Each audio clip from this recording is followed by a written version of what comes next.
Plusieurs opérateurs maritimes, parmi lesquels de hauts responsables de sociétés de manutention portuaire, de consignation maritime, des avitailleurs spécialisés et des avitailleurs ordinaires, ont pris part à l'atelier de validation des projets de tests modificatifs relatifs à la réglementation des activités des auxiliaires du transport maritime. Et il s'agit notamment du décret devant régir les exercices de la profession de consignataire maritime et de manutention portuaire tenant compte des évolutions dans ce secteur d'activité, et celui devant régir la profession d'avitailleur maritime dans les ports ivoiriens au regard des innovations constatées. Il y avait des professions qui n'étaient pas cernées par l'ancien texte. Donc aujourd'hui, ils sont satisfaits parce qu'ils se disent que bon, nous avons un texte aujourd'hui qui va nous protéger, donc et qui va permettre également d'assurer la pérennisation de nos professions.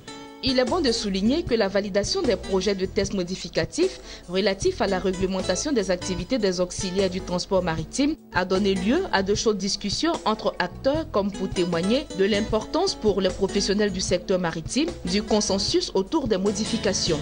Le représentant du ministre des Transports et le directeur général des Affaires maritimes et portuaires se sont quant à eux félicités de la qualité des travaux effectués. Je voudrais, au terme des travaux du séminaire atelier de validation de la réglementation des activités auxiliaires du transport maritime, exprimer mon entière et profonde satisfaction pour sa très bonne tenue. Les attentes des uns et des autres, je pense, n'ont pas été déçues au vu de la qualité des experts conviés et le sérieux avec lequel toutes les questions techniques ont été abordées. Les résultats de vos travaux que vous venez de restituer permettront à notre pays et à nos ports d'offrir de nombreuses facilités aux navires qui viennent chez nous. Il faut noter que cet atelier s'est achevé par la remise officielle de ces deux tests réglementaires sous forme de projet de décret aux représentants du ministre chargé de les transmettre au ministre Amadou Koné, ministre en charge du transport.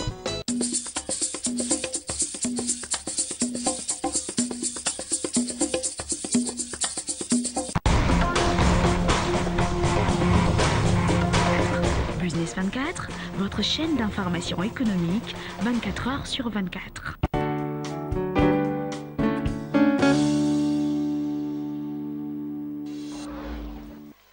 La filière cacao en Côte d'Ivoire connaît des remous depuis un moment, notamment la mévente du cacao, l'engorgement des ports et usines d'achat. Ajoutez à cela la baisse du prix du kilogramme Borchamp fixé à 700 francs CFA aux producteurs pour la campagne intermédiaire. Une situation qui a poussé les producteurs réunis au sein du syndicat national agricole pour le progrès en Côte d'Ivoire, en abrégé SYNAPSI, à organiser une conférence de presse dans le but de dénoncer ces actes.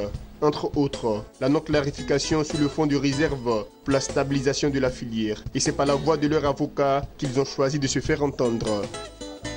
Il faut se demander, en cas de baisse des prix, qu'est-ce qui est prévu? Et ce qui est prévu, pourquoi est-ce que ce n'est pas mis en marche? On parle des fonds qui ont servi à l'amélioration du monde rural, le fonds d'investissement bio-rural. Mais les planteurs se plaignent de l'inefficacité de ces fonds quant à l'amélioration de leurs conditions de vie. Je ne peux pas comprendre qu'on puisse mettre dans le même sac, excusez-moi l'expression, les producteurs et les exportateurs. Le producteur est censé vendre son produit à l'exportateur.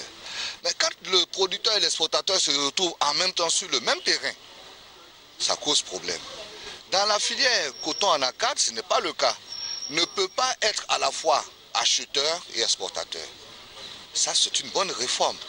Ça permet de créer une certaine dynamique dans le milieu rural. Mais ici, la dynamique dans le milieu rural, elle est faite de qui? Par qui? Elle est faite par les exportateurs, ce sont les maîtres. Les mêmes exportateurs aujourd'hui, à force de leur faire la part belle, donnent des chèques qui reviennent tous impayés. Mais c'est grave.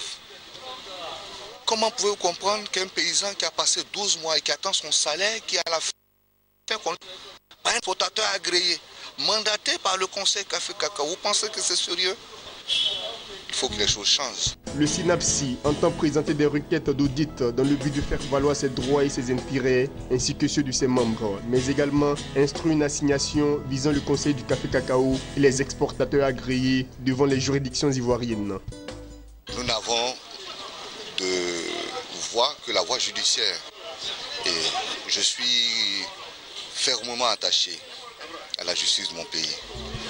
À l'issue de ces audits, le syndicat national agricole pour le progrès en Côte d'Ivoire projette d'écrire un livre blanc qu'il va soumettre au président de la République de Côte d'Ivoire.